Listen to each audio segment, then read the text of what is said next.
አጠበልኝ ቁስሎቼን እንዳይበርደኝም ደርቦ አሽቶ ቀባኝ መልካም ዘይት አረገልኝ ወርቀ ዘቦ ውድ ያልሆነልኝ ነገር ምን አለ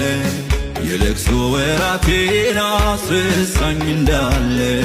እንዴት አስችሎኝ ልኮብልል ከደጁ አረፈ ሕይወቴ ሰርቶልኝ በእጁ ከእልፎች እጅጉን የተመረጠ